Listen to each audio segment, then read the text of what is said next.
la dernière ville frontière de sa patrie. Elle emporte avec elle, serrée contre son sein, l'image de sa chère maman, de toute sa famille, de ses bonheurs d'enfance. Elle arrivera dans un pays nouveau qu'il a adopté sur le seul nom de son futur époux. Elle tremble à l'idée de ne pas répondre à l'attente qu'on a d'elle. S'il était libre de sa destinée, elle rebrousserait chemin plutôt que de courir à l'exil. Elle avait des amis qu'elle aimait d'un amour sans borne, et elle va à la conduire. Elle sait pourtant qu'on lui a dit tant de bien de Monseigneur le Dauphin. Mais le moyen de ne pas avoir peur quand on a 14 ans. Fin avril 1770.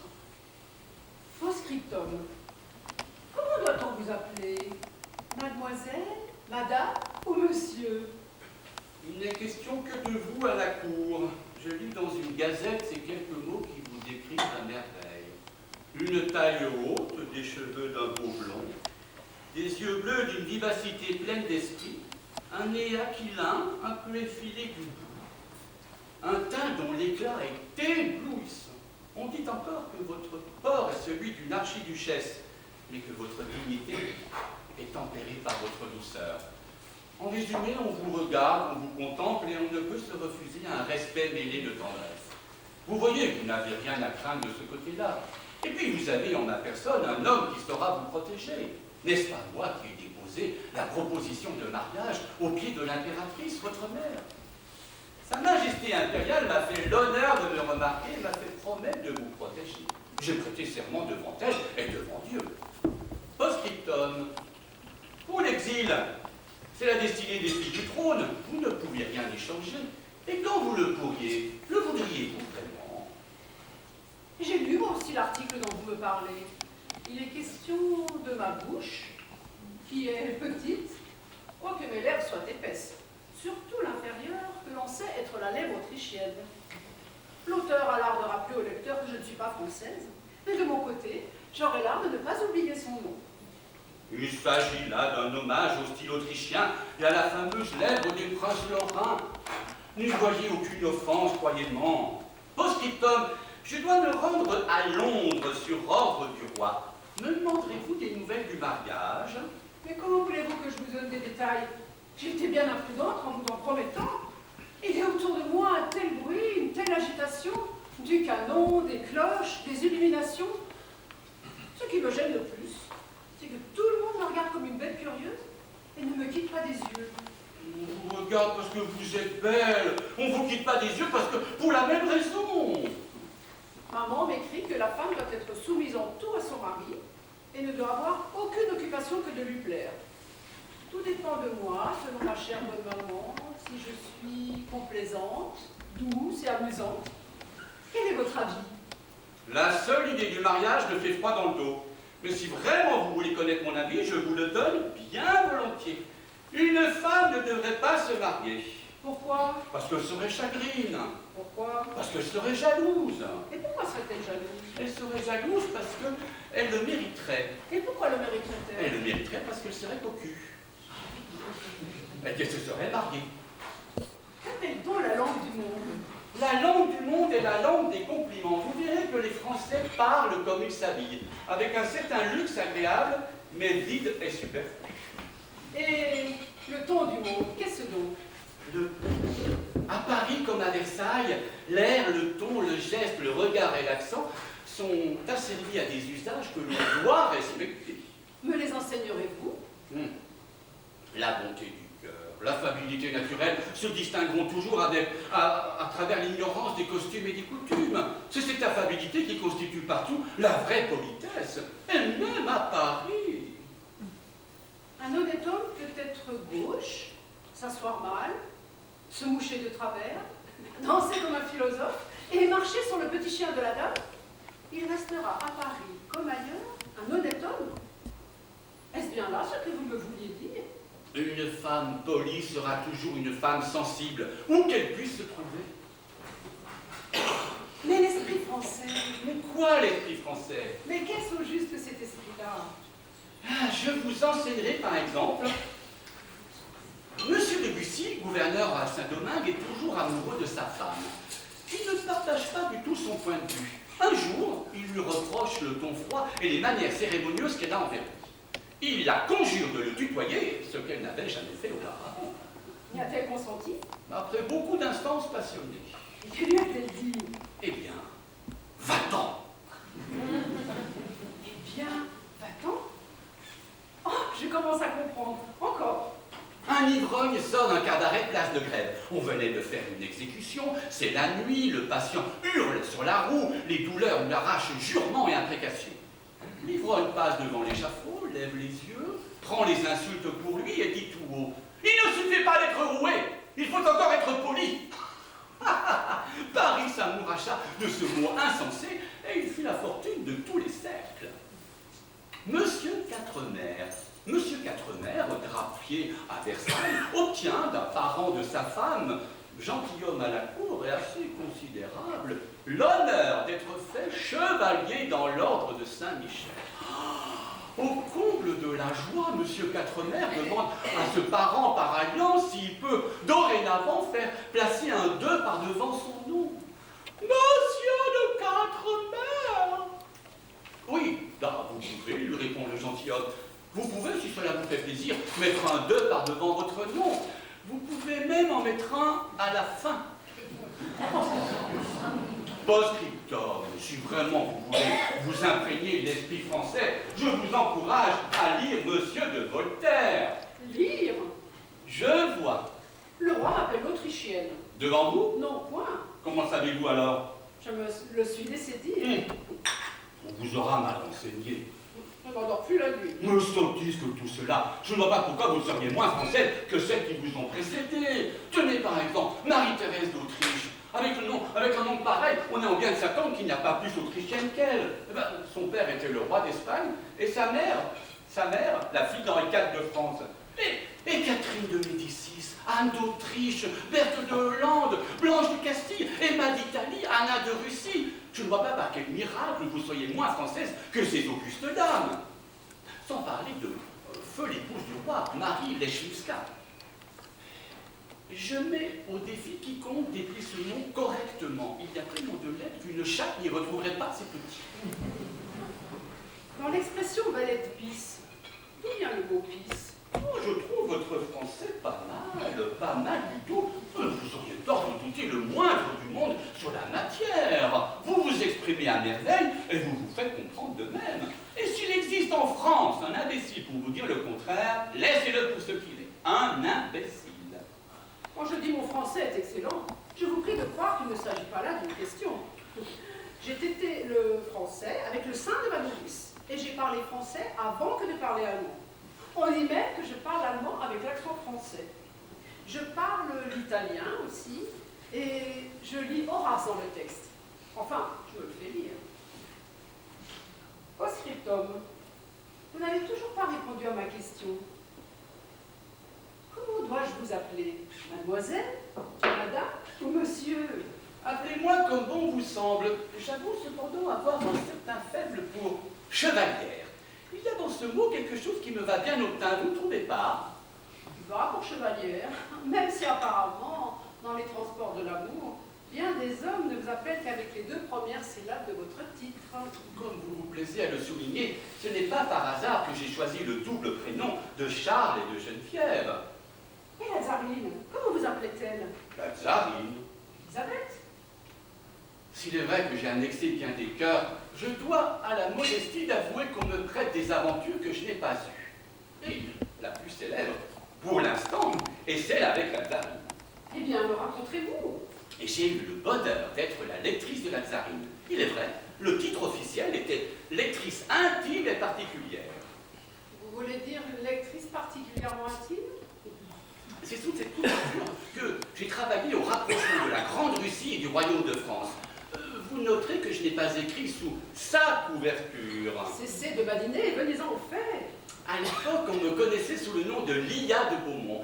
Il y a quelques années de moins, j'avais quelques beautés de plus. J'étais positivement irrésistible. Vous seriez assez aimable pour le croire. Malgré cela, je ne sais pas piqua au vif la curiosité de mon intérieure hôtesse. Un jour, que je lui faisais la lecture du livre des morts de notre regretté Fontenelle, elle vint s'asseoir sur mes genoux, planta ses yeux verts dans les miens, glissa sa main audacieuse entre mes cuisses. Je resta molle, elle me traita de folle. Ce fut la fin de ma faveur à la cour de Russie. Je m'en retournai à Paris. Postscriptum, savez-vous que le roi, que Fontenelle est mort presque centenaire.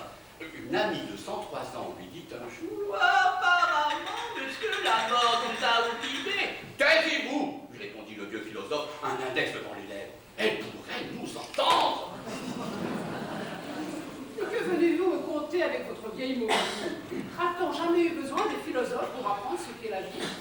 Eux-mêmes n'en savent pas plus long que nous. Ils passent le plus clair de leur existence à ne point croire ce qu'ils voient et à tâcher de deviner ce qu'ils ne voient pas. Le joli métier. Non mais songez une seconde que si la raison gouvernait le monde, il ne s'y passerait jamais rien d'intéressant. Quel ennui ce serait, un monde raisonnable. Pour ma part, je préfère ne pas prendre la vie trop au sérieux. Voilà une sage décision, ne pas prendre la vie trop au sérieux. De toute façon, personne n'en sort vivant. À votre façon, vous êtes un peu philosophe. Mais vous, très spirituel. C'est d'autant plus étrange que je viens de lire un petit essai qui a pour titre « Qu'est-ce les Lumières ?» C'est écrit par un certain Emmanuel Kant, un de vos compatriotes, je crois. Oh, vous croyez fort mal. Kant n'est pas un de mes compatriotes. Il est né en Prusse orientale. Et puis, ne m'avez-vous pas dit que je serais la plus française des reines? Sans doute. À la bonne heure.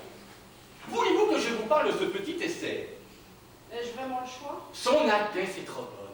Les Lumières, écrit l'auteur, les Lumières, c'est la sortie de l'homme hors d'état de l'innocence qu'il a lui-même fait.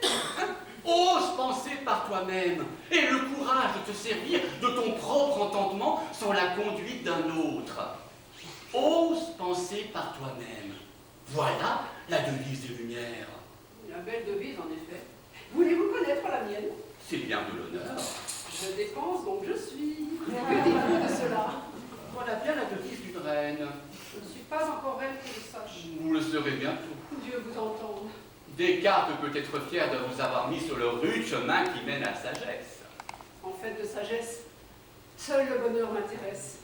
Et je crois, j'affirme, que pour être heureux, il faut d'abord être bien avec soi-même.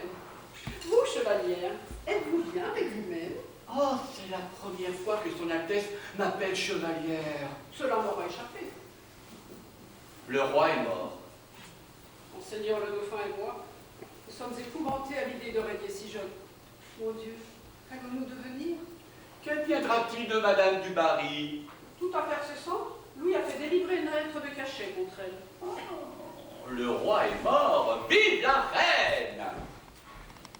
Ce qui me gêne le plus, c'est l'obstination de certaines gens à me représenter comme une étrangère, toujours préoccupée de sa patrie et française à contre-cœur. C'est indigne. Toutes mes actions prouvent que je fais mon devoir et que mon devoir est mon plaisir. L'autre jour, n'y a-t-il pas un insensé qui m'a fait demander pour lui et une dame la permission de visiter mon petit Vienne? Votre petit Vienne? Le petit Trianon. Et qu'est-ce qu'on y fait au petit Trianon? Ce qu'on y fait, on s'amuse beaucoup. On se jette à la tête les oreillers de tous les canapés et l'eau de toutes les cruches. On danse, on joue à Colin-Maillard, à la guerre Pompon. Pour ma part, je ne lis rien, je ne fais rien de méditoire. Et cependant, je suis occupée au point de le savoir ou prendre une minute. Je ne saurais trouver une meilleure définition à ce que Cicéron appelait la noble oisiveté. Je ne pourrais cependant jurer qu'elle lui est convenue, ni qu'elle convienne aux pauvres malheureux qui meurent de faim dans nos campagnes. Nous avons eu des brouillards affreux qui ont occasionné une grippe générale. Elle commence par de la fièvre et se poursuit avec de la toux. Je tousse encore un peu, cependant ma grippe est finie. Ma bonne chevalière est bien gentille de s'intéresser à ma santé. Post-scriptum. Le roi a fait délivrer plusieurs charrettes de bois aux pauvres de Versailles. Pendant ce temps, au son des sonnettes et des grelots, enveloppés dans la marque et l'hermine, la reine et sa cour font des parties de traîneau. En voilà bien de l'impertinence. Est-ce que par le plus grand des hasards, vous seriez en train de mourir de faim et de froid dans votre ambassade à Londres, si je ne vous connaissais pas mieux? Personne ne gagne à être reconnu, surtout pas moi. Je n'ai que faire des leçons de morale. Et je vous l'ai dit, les vieilles barbes m'importunent. Les vieilles barbes? Vous parlez pour Cicéron ou pour moi? Vous croyez qu'il est bien facile de faire la reine, et vous avez tort. Les asservissements sont innombrables. Le roi me laisse faire en général, mais il ne veut absolument pas autoriser des réformes pour assouplir l'étiquette qui me devient chaque jour davantage plus odieuse. Croyez-moi ou non, je suis bien gênée de tous ces jours. Je vous demande pardon si je vous ai offensé. Je ne vous parlerai plus jamais de Cicéron, je le jure. Je vous pardonne ce mouvement d'humeur. Pour preuve de ma bonne conduite, je vous fais porter cette toilette. Eussiez-vous une barbe, je veux croire qu'elle ajouterait encore à votre célèbre beauté. Oh. C'est la réflexion que je me faisais ce matin en ajustant ma perruque. Chacun se demande tout bas. Un roi peut-il, ne peut-il pas? L'un dit qu'il ne peut la lever, l'autre qui ne peut l'enconner, qui ne l'a pas bien grosse, pas plus grosse qu'un fétu, que toujours mollasse et croche et son petit anchois reste dans sa poche, qu'au lieu de foutre, il est foutu. Post-scriptum, où en êtes-vous avec le roi? Quel crédit, mon Dieu, quel crédit accordé à des chansons. En France, tout se chante. Si on se préoccupait de pareilles sottises, ce serait prendre au sérieux ce dont les auteurs eux-mêmes ne se soucient guère, et dont ils ne se souviennent même plus le lendemain. Il y a des choses plus graves que cela. On ne vivrait pas. Si le roi ne se détermine pas à l'opération, vous verrez bientôt qu'une épidémie de chansons satiriques, et vous verrez qu'on vous jugera libéralement des deux bouts, celui des femmes et des amants. L'embarras dont vous me parlez est déjà arrivé. Quel conseil pourriez-vous me donner? J'avais un ami qui n'était ni impuissant de corps et d'esprit, mais comment dire, le fiat lux n'était pas encore venu. Le fiat lux? La grande illumination, si vous préférez. J'ai du mal à vous suivre. Bon, cela viendra un jour peut-être, je vous souhaite. Continuez, je vous prie. Dans son lit conjugal, cet ami avait des érections fort bien conditionnées. Il introduisait le membre, restait là, une à demi-minute, sans bouger, sans faire le moindre geste, et puis se retirait sans décharger, et toujours bandant, et là-dessus souhaitait le bonsoir.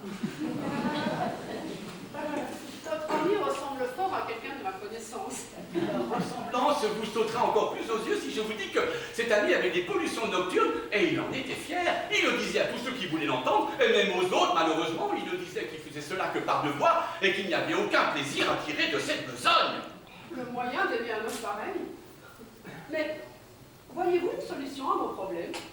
Le fouetter. Que dites-vous? Oui, il faut fouetter un homme pareil, il faudrait le fouetter comme un âne pour le faire décharger. Je crains que cette solution-là ne soit guère envisageable.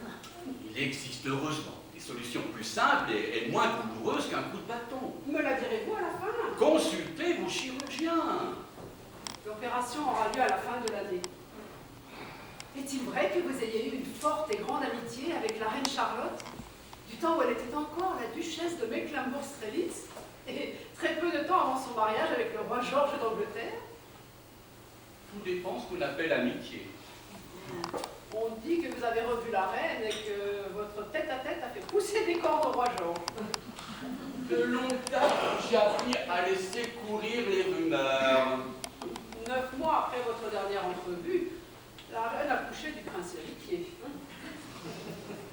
Accordez du crédit à l'hôtel Rago et vous verrez bientôt que le peuple de France surnommera ses monarques Monseigneur Bannou et Madame Peine à jouir. Ah, vous êtes un vieux pirate. Colportez-moi tous les ragots de Londres. Ici, on me traite en enfant, on me cache tout. Et j'ai bien envie de rire un peu. Il est probable que je quitte Londres très prochainement. N'avais-je pas essayé de vous mettre en garde? Le roi Georges est devenu fou, il dit que son fils le dauphin n'est pas de son sang, il veut le faire enfermer. De plus, j'ai une affaire d'honneur avec notre nouvel ambassadeur qui veut me faire un procès. L'atmosphère me devient irrespirable. Vous avez négocié fort cher les lettres que Louis XV avait eu l'imprudence de vous écrire. Cependant, on ne peut pas vous reprocher votre cupidité. Je suis la première à ne pas vous en blâmer. Ce qui est grave, et très grave même, ce sont les allégations du roi Georges contre votre personne et la reine Charlotte.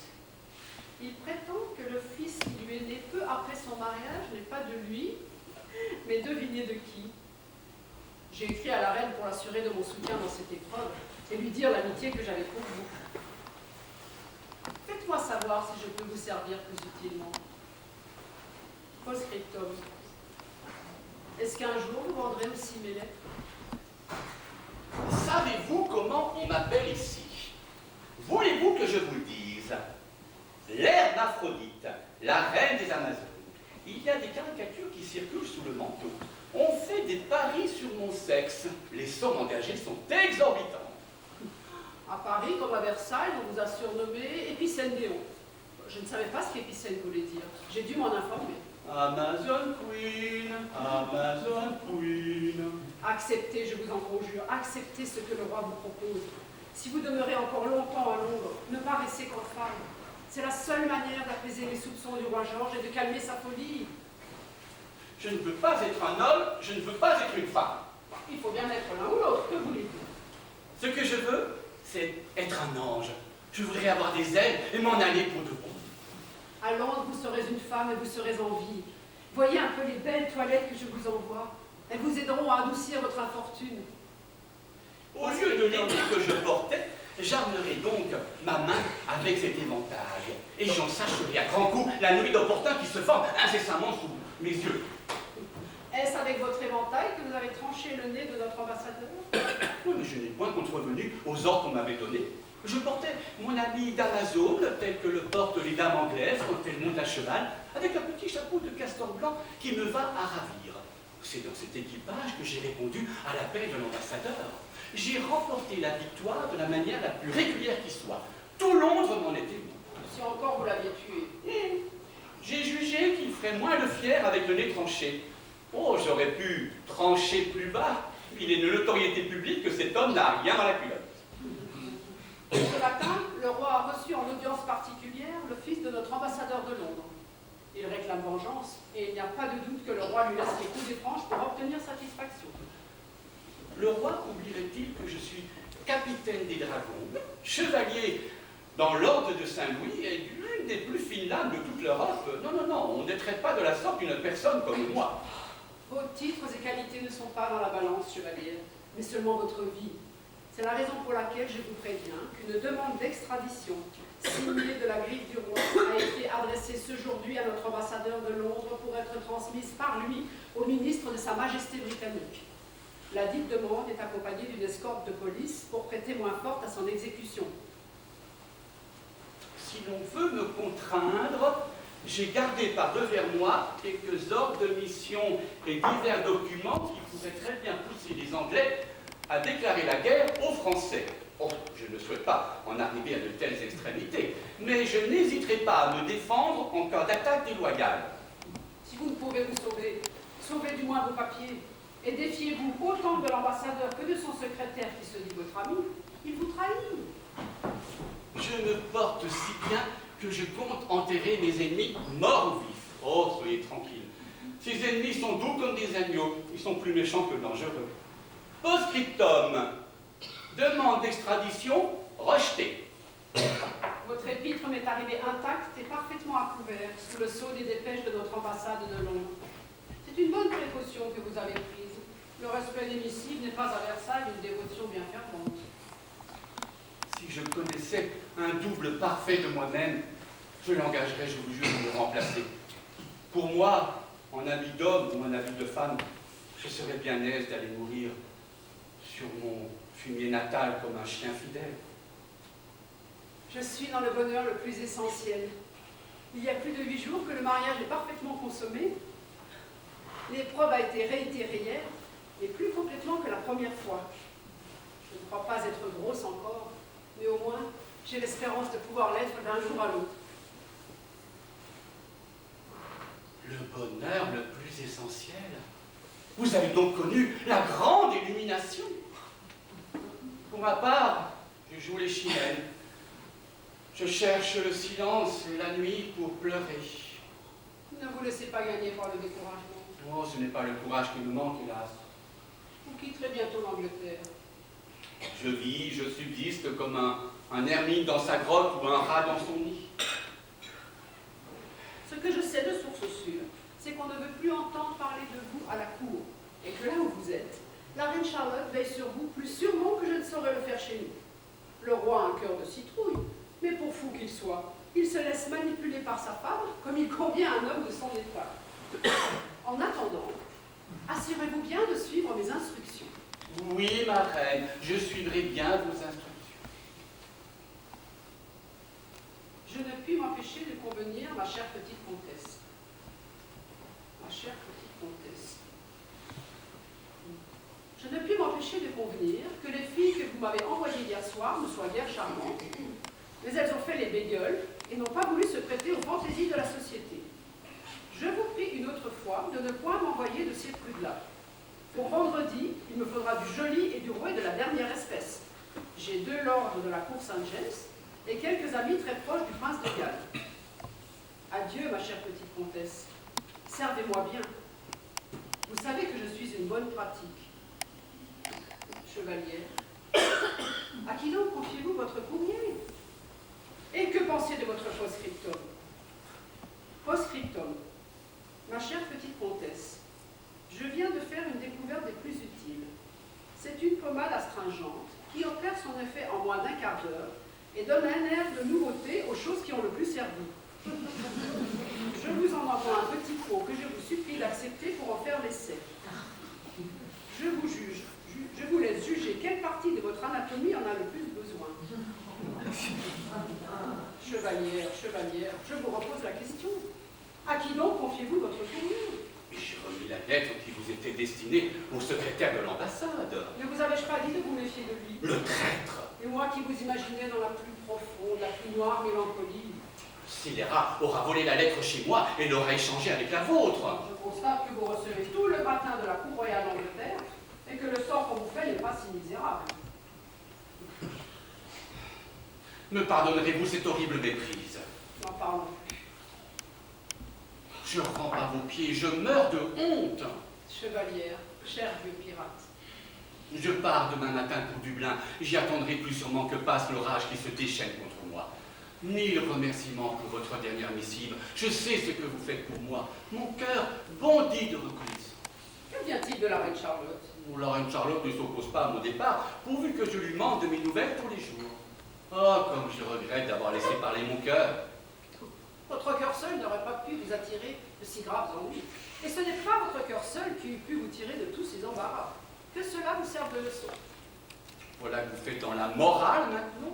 Qui vous parle moral? Moi je vous parle bon sens. Mais le bon sens voudrait que j'enchaînasse mon cœur au moment d'entrer dans les palais. Et là, l'esprit froid, l'esprit seul, impassible, doit être notre guide. Lui seul doit juger des hommes et des choses. Apprenez, chevalière, qu'il n'y a point de sentiments au sein des cours. Il n'y a que des intérêts et des intrigues. À Versailles comme à Londres, tout est jeu et tout joueur est fripon. Aussi importe-t-il d'avoir toujours l'œil au guet et de mettre incessamment sa main sur sa pensée, comme les honnêtes gens la mettent sur leur poche avant d'entrer dans un tripot. Nous sommes dans notre maison de plaisance de Marly, où nous faisons beaucoup de parties de calèches et de chevaux. Demain, sur les hauteurs des jardins, j'irai voir le lever de l'aurore. C'est un spectacle que je n'ai jamais vu. J'ai supplié le roi d'y consentir, mais il est peu porté à partager mes plaisirs. Il se couchera, comme à son accoutumée, à 11 heures très précises. Je ferai adroitement avancer l'aiguille de la pendule pour faire appeler de quelques minutes l'instant de son départ. Ce ne sera pas la première fois. Post-scriptum. Les honnêtes gens ne fréquentent pas le tribunal. Hélas, j'en suis la preuve vivante. Nous souffrons donc du même mal. Quel mal?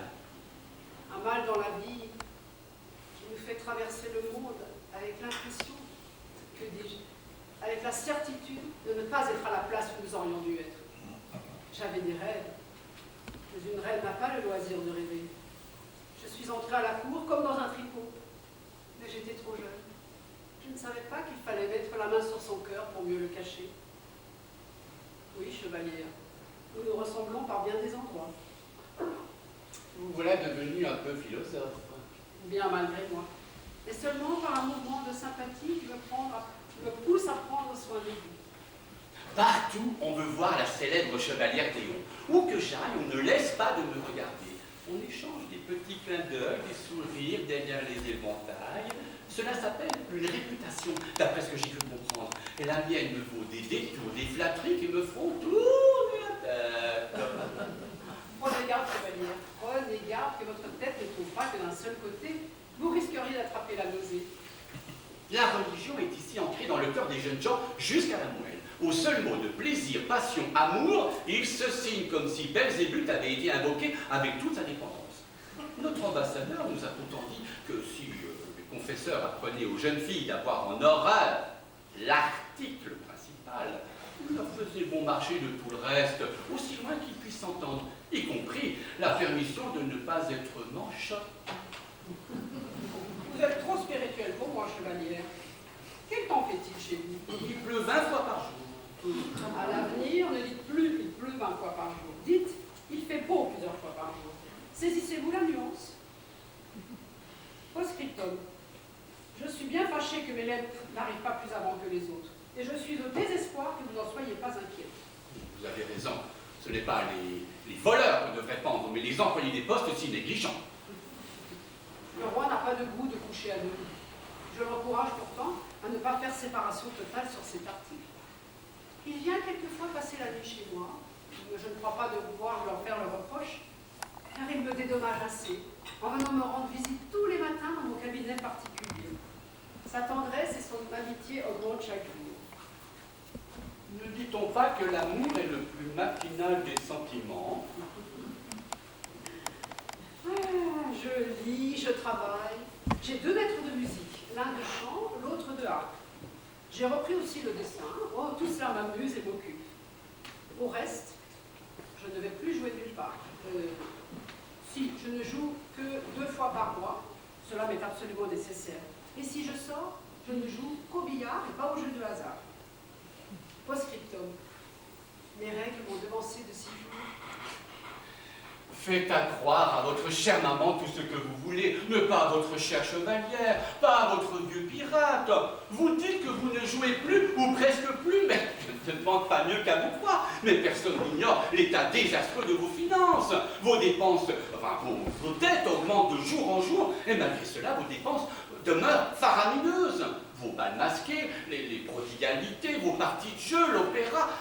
Oh, je vous en conjure, ma reine, je vous en conjure, arrachez-vous de ces passions funestes. La barbe.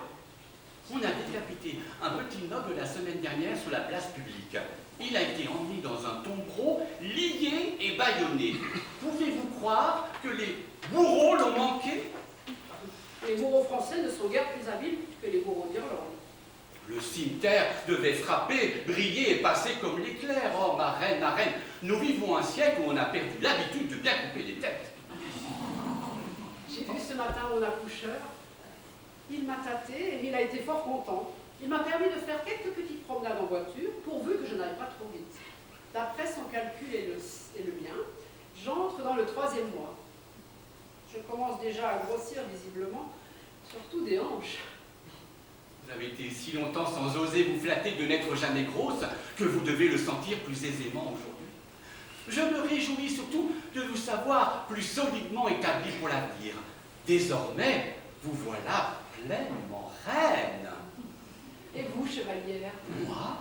N'avez-vous jamais désiré La descendance, la lignée, la postérité? un enfant? Oh, tout ça n'est pas pour moi. Pourquoi? Imaginez qu'il me ressemble. Imaginez que plus tard, il se devienne plus célèbre que moi. L'étiquette de laisser entrer indistinctement tout ce qui se présente au moment de l'accouchement des reines a été observée avec une telle exagération qu'au moment où l'accoucheur annonçait à haute voix « La reine va accoucher !» les flots de curieux se sont précipités dans ma chambre, si nombreux, si tumultueux, que ce mouvement pensa me faire périr. Le roi avait eu dans la nuit la précaution de faire attacher par des cordes les immenses paravents de tapisserie qui environnent mon lit. Sans ça, ils auraient été à coup sûr renversés sur moi. L'enfant se porte à merveille. C'est une fille. Vous voulez dire, ce n'est qu'une fille. Pauvre petite. Elle n'était pas désirée, mais elle ne m'en sera pas moins chère. Un fils plus particulièrement appartenu à l'État. Elle sera à moi. Elle aura tous mes soins, elle partagera mon bonheur, elle adoucira mes peines. Elle adoucira vos peines. Sommes-nous donc des esclaves? Nous? Mais nous, je veux dire nous les femmes. Oh, chevalière, j'ai bien de la peine à vous imaginer l'esclave de qui que ce soit. Mais une femme, l'esclave de personne, une femme doit se faire homme. Et se laisser pousser la barbe, non merci. Vos idées sont trop spirituelles et vos vues trop larges pour le royaume de France. Vous souvenez-vous des recommandations que votre mère vous a fait le jour de votre mariage? C'était les recommandations d'usage, si ma mémoire est bonne. Que vous disait-elle? Il fallait que je sois soumise. À qui? À mon mari. Être soumise en tout à votre mari. J'ai sous les yeux la lettre que vous m'avez alors écrite pour me demander conseil. Eh bien? À votre avis, à quelle source votre auguste mère a pu puiser pareille philosophie?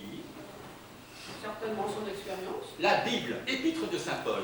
Consultez la Bible et nous en reparlerons. Avant que cela me sorte de la mémoire, je voudrais vous conter une petite anecdote des plus piquantes. Pouvez-vous croire qu'en ce moment, une femme de qualité laisse un testament dans le goût anglais et dont les gazettes londoniennes ont beaucoup parlé? Voilà ce qu'il écrit. Les hommes ne valent rien tant qu'au physique qu'au moral. De toutes les créatures qui m'entourent, il n'y a que mon petit chien à qui j'ai pu trouver de belles qualités. Étant donné que le chien a été le plus fidèle de mes amis, je le fais mon exécuteur testamentaire et je lui donne la disposition de toute ma fortune. Post-scriptum, et l'enfant? Ma fille prend des forces, et en ma qualité de mère, je suis persuadée qu'elle est la plus belle enfant du royaume. Le roi affirme qu'elle lui a souri. Moi, je trouve qu'elle ne fait encore que l'amour, mais aussi gentille, qu'on pourrait s'y tromper. Post-scriptum, j'ai jeté un œil à vos saintes écritures, et j'y ai cherché ce que vous vouliez que j'y trouve. N'avez-vous point trouvé une phrase qui vous est sautée à la vue? Oui, sans doute. Femmes, soyez soumises à vos maris. Eh bien voilà, nous y sommes. Mais où, chevalier? Mais où je voulais en venir, indépendamment des lumières et de la raison qui éclairent notre ciel, nous autres Européens avons rangé notre destinée sous une double devise. La première est pour les hommes, elle dit « servez-vous », et la deuxième est pour les femmes, elle dit « obéissez ». Je vous le dis en toute confidence, il y a 8 jours à peine, j'ai fait une fausse couche. J'ai été très malheureux, j'ai beaucoup pleuré. Le roi aussi était très triste. Il a partagé ses larmes avec les miennes. Je me suis établie à Trianon pour achever ma convalescence. Et je ne peux que me réjouir d'avoir pris ce parti. La verdure est charmante et le calme est parfait. J'ai des chrysanthèmes d'une beauté éblouissante et une variété de roses innombrables dont mon jardinier est si fier que les gens du métier viennent les étudier sur place. J'emporterai avec moi dans la tombe le secret de cette fausse couche. Mais je dois dire que ce triste événement ne fait que renforcer les préventions que j'ai toujours eues contre le mariage, et surtout contre les maris. Ces derniers ont le droit de nous donner une maladie de 9 mois, qui quelquefois est mortelle, et nous, en échange, qu'obtenons-nous? Le droit de mettre au jour, dans d'affreuses douleurs, un enfant qui pourra plus tard porter plainte ou faire un procès contre nous. Non, Majesté, je n'irai pas jusqu'à dire que tous les hommes ne valent rien. Mais je comprends qu'une femme de qualité puisse laisser toute sa fortune à son petit chien. Post-scriptum, oh, je consentirais volontiers à aboyer pour que ce petit chien me laisse quelques miettes de son immense fortune. Je m'occuperai en personne de l'éducation de mon enfant. Elle aura la chance de ne pas être élevée dans un couvent par les imbéciles qui apprennent aux petites filles ce qu'elles devraient ignorer et qui leur laissent ignorer ce qu'elles devraient apprendre. Post-scriptum. Vous trouverez sous pli quelques pièces d'or que je vous supplie d'accepter au nom de l'amitié que vous prétendez avoir pour moi. Il m'arrive une chose épouvantable. Votre voyage s'est mal passé. Hélas, non. Vous n'avez pas obtenu la pension que la reine Charlotte vous avait promise. Mais si, au contraire, la reine Charlotte a fait une pension très honorable et je loge assez commodément dans un vieil hôtel de la cité. Mais quelle est cette chose épouvantable alors? La semaine dernière, en allant faire mes remerciements à la cour, j'ai surpris mon reflet dans un miroir. Une ride horrible entre les deux sourcils. Oh, mais si vous pouviez me voir, vous ne verriez que cette ride. Maman est morte. Mais si Dieu m'avait fait le plaisir de me consulter, je lui aurais conseillé de placer les rides des femmes sous les talons.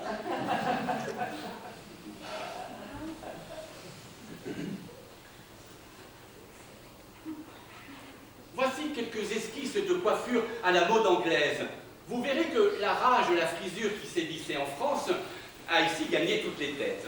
À Londres seulement, tous les matins, une armée de valets de chambre, perruquiers, coiffeurs, baigneurs et tubistes s'affairent. Tout ce beau monde détale, démêle, frise, rase, brûle, crêpe, papillonne, bichonne et envoie sur la tête de la patiente d'épais nuages de poudre en plaie. Tout cela n'est pas d'un très grand intérêt, me direz-vous.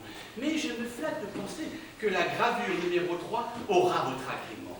Il s'agit d'une coiffure nouvelle avec panache de plumes que j'ai commandée tout spécialement en 2 exemplaires à ma marchande de mode.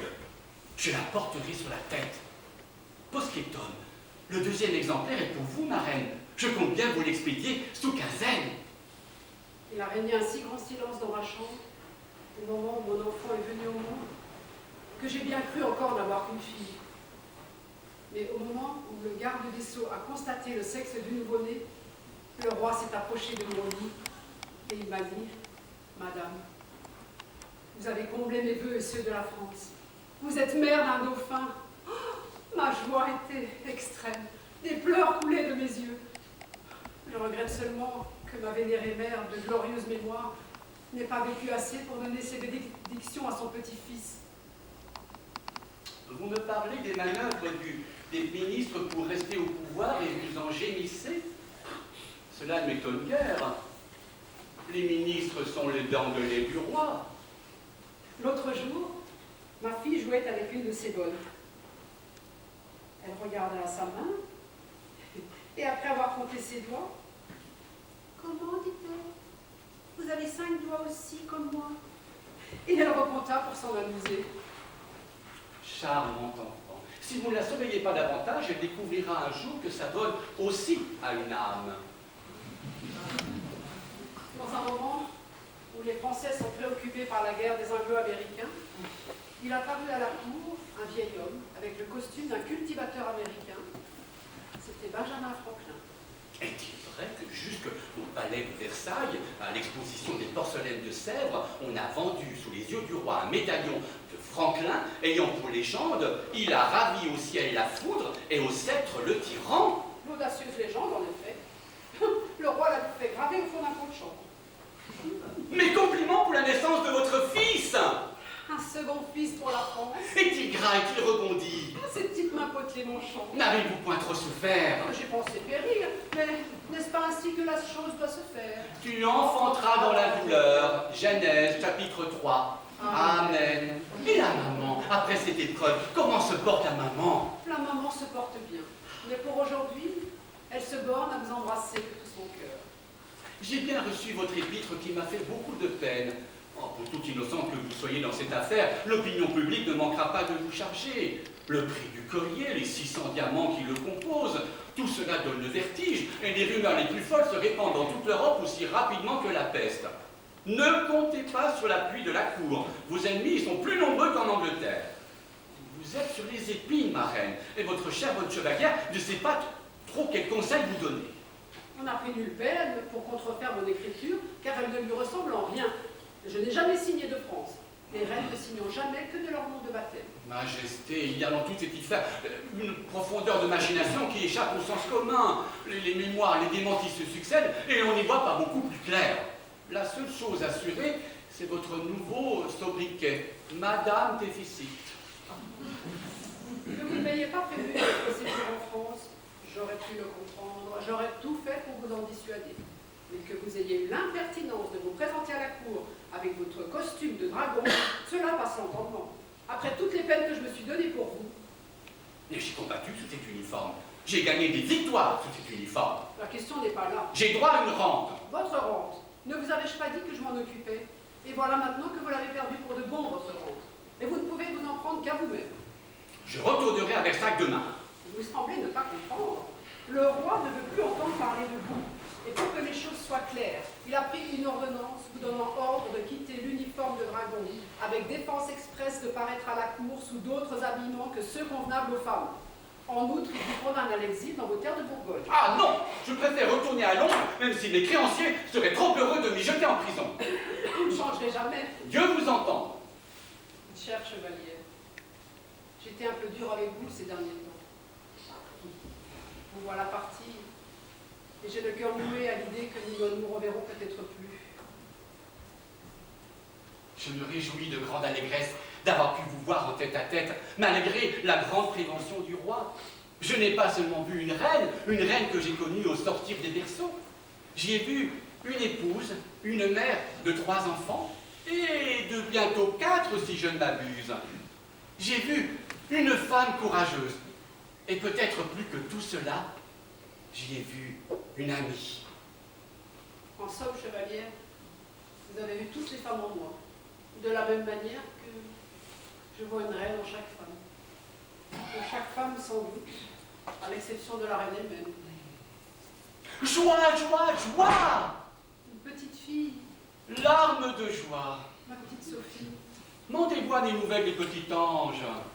Les médecins ils disent, tenez, je préfère ne pas en parler. Il y a des douleurs sans nom, De ces douleurs qu'on rentre dedans de soi. qui imposent le silence, La colère, l'incompréhension. mon petit ange. Votre dernière lettre me fait froid dans le dos. La situation est donc si grave. Les états généraux sont convoqués pour le 4 mai prochain. Je vous invite à consulter la rubrique philosophe de l'encyclopédie. Voyez l'article écrit par Dumarsais. Lisez la phrase qui emprunte à un poète latin. Je suis homme, et rien de ce qui est humain ne m'est étranger. Ce qui est valable pour un homme l'est, à plus forte raison, pour une reine. Les reines de France ne sont heureuses qu'en ne se mêlant de rien, et en conservant un crédit suffisant pour faire la fortune de leurs amis et favoriser le sort de quelques serviteurs ailés. Il n'y a plus de bonheur pour moi, depuis que mes ministres m'ont jeté malgré moi dans leurs intrigues politiques. Chaque jour, ils m'accablent de rapports et de mémoires pour que je les remette au roi. Croyez-moi, chevalière, une reine qui fait son devoir reste dans ses appartements à faire du filet. Est-il vrai que vous avez transporté le dauphin à Meudon? Il a toujours été d'une complexion fort délicate. Nous savions que sa santé n'irait pas en s'améliorant.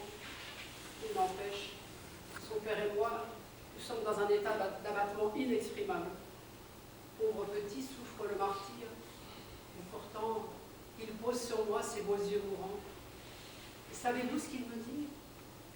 Il me dit, ne t'inquiète pas, ma petite maman, ne t'inquiète pas, ce sera vite passé. Comme je dîne avec lui, j'avale plus de larmes que de pain. Votre malheur me fait une tristesse au cœur qui me fait comprendre combien vous m'êtes cher. Il est mort, mon fils, le premier-né de mes enfants.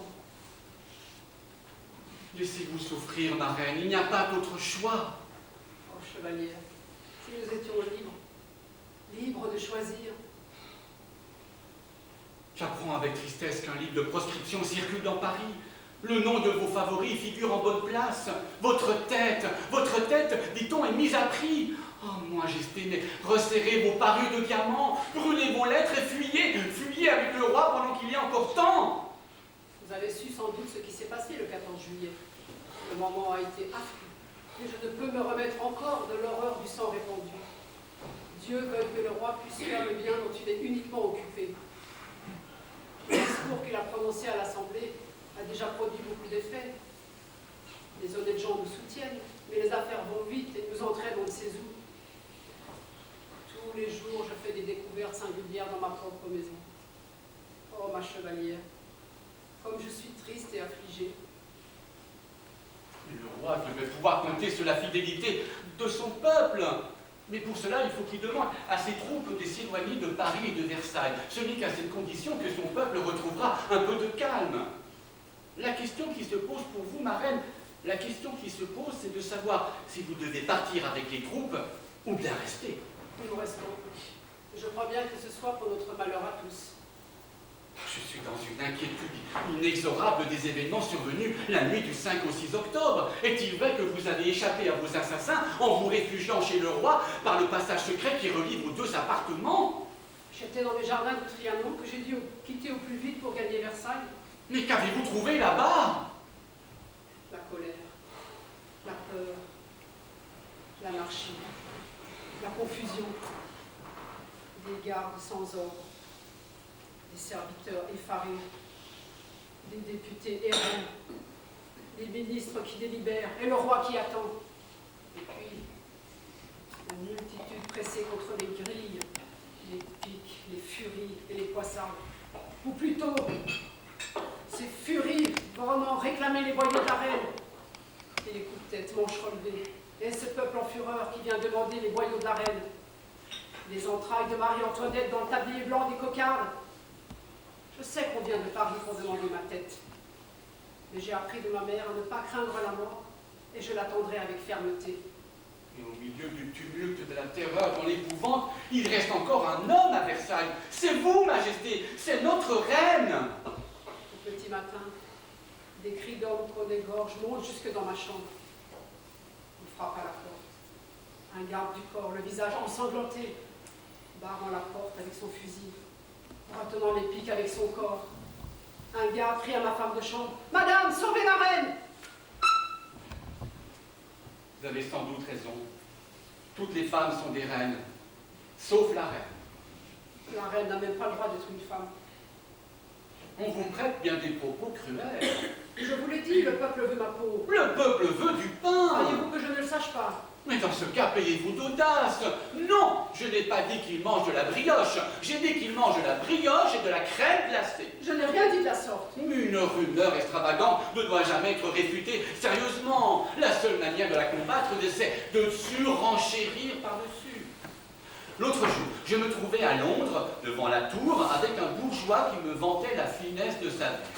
Je vois, me dit-il, d'ici, une souris qui court en haut de cette tour. Je ne la vois pas, lui répondis-je. Je ne la vois pas, mais je l'entends trotter. Vous parlez de mon courage. Il en faut moins pour supporter notre position que pour soutenir les moments affreux où je me suis trouvée. Ses peines à soi, celles de ses amis et celles de tous ceux qui nous entourent. C'est un poids trop lourd à supporter. Et si mon cœur ne tenait par des liens aussi forts à mon mari et à mes enfants, je désirerais succomber. Mais vous me soutenez encore, chevalier, et je dois ce mouvement à votre tendresse. Si je n'écoutais que mon cœur, je vous dirais de vous établir avec nous à Paris. Oui, je vous ferai loger aux Tuileries avec nous et je vous dirais, venez, ne me quittez pas. Mais nous sommes entraînés à la mort peut-être, et je préfère me taire. Du fond de la cellule où me jetaient mes créanciers, j'ai écrit à l'Assemblée pour lui proposer de prendre la tête d'une section spéciale d'Amazon. Je ferai n'importe quoi pour retourner à Paris auprès de vous. Mais moi, je vous porte malheur à tous, et vos peines sont pour moi et par moi.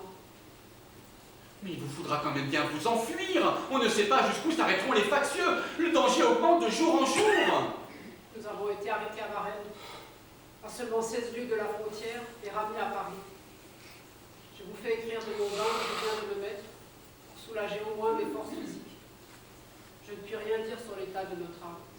Nous subsistons, voilà tout. Je porte la bague que vous avez fait monter pour moi avec une gerbe de vos cheveux blancs. L'inscription que vous y avez fait graver m'a causé une peine inexprimable, blanchie par le malheur. J'ai bien eu du mal à retenir mes pleurs. Ne retenez pas vos pleurs, chevalière. Les miennes coulent en secret depuis 2 ans, et je suis forcée de les ramener. J'apprends que le roi a prêté serment à la Constitution tête nue et debout, alors que les députés étaient assis et couverts. Ces gens-là ne veulent point de constitution. Nous succomberons à leur tactique perfide. Ils démolissent la monarchie pierre à pierre. Proscripteur, mandez-moi un peu des nouvelles de votre livre. J'ai besoin de respirer un autre air. Monsieur de Beaumarchais se trouvait l'autre jour à un dîner chez le comte de Spencer. Il a récité une de mes fables en faisant accroire à la compagnie qu'il s'agissait d'un inédit de La Fontaine. Oh, tous à couvert admirable. Oh, mais oui, mais ça, c'est quelle naïveté, quelle nature. Oh, mais ça, c'est La Fontaine. Messieurs, leur répondit Beaumarchais, cette fable est de la chevalière d'Éon. Alors, il la lui fit répéter et la trouvèrent détestable. Voyez, chevalière, comme nous nous ressemblons. On nous juge sans nous connaître. On nous juge sans même vouloir nous connaître, ce qui sans doute est pire. Mes négociations secrètes avec le Premier ministre avancent trop lentement à mon goût. Je ne sais pas par quel bout prendre cet homme. Je trouve sa réserve détestable. La seule chose que j'ai pu vaguement lui arracher, c'est la promesse de ne pas laisser mourir la monarchie française. Mais je continue de croire que cet homme est l'ennemi cruel, mortel de la France. Il a soutenu la révolution dès les premiers troubles, et il la servira peut-être jusqu'à votre anéantissement. Votre trône n'est pas plus atroce que les Français. Oui, chevalière, les Français sont atroces de tous les côtés. Mais il faut bien penser que si ceux d'ici ont l'avantage et qu'il fallait vivre avec eux, ils ne puissent rien nous reprocher. Mais il faut penser aussi que si ceux du dehors redevenaient maîtres, il faut qu'on puisse ne pas leur déplaire. Et moi, je suis prise en étau entre tous ces partis. Comprenez-vous ma position et le rôle que je suis obligée de jouer chaque jour? Quelquefois, je ne m'entends pas moi-même. Je suis obligée de réfléchir pour voir si c'est bien moi qui parle. Mais que voulez-vous? Tout cela est nécessaire. Et nous serions bien plus bas encore si je n'avais pas tout de suite pris ce parti de la comédie. Au moins, gagnerons-nous du temps, et c'est tout ce qu'il faut. Quel bonheur, si je puis un jour redevenir assez pour prouver à tous ces gueux que je n'étais pas leur dupe. J'ai reçu la lettre pour la tsarine, elle est parfaite. J'attends la lettre pour le roi de Suède et le roi de Prusse. Il y a une dernière démarche que vous devez accomplir vous-même. C'est écrire à la reine d'Espagne en vous rapprochant de celle du roi et en lui faisant bien comprendre la grande nécessité du secret à cause de Paris. Vous connaissez son influence et votre démarche ne doit être prompte. Vous pouvez m'envoyer la lettre dans une boîte à thé à l'adresse que vous connaissez. Ils ont renfoncé les portes à coups de hache, les brutes. Ils ont défilé devant leur reine en portant haut des étendards, plus affreux les uns que les autres. Il y en avait un qui représentait une potence à laquelle une poupée était suspendue. Ces mots étaient écrits en bas. Marie-Antoinette à la lanterne. Sur une planche de bois, on avait fixé un cœur de bœuf tout plein de sang, autour duquel était écrit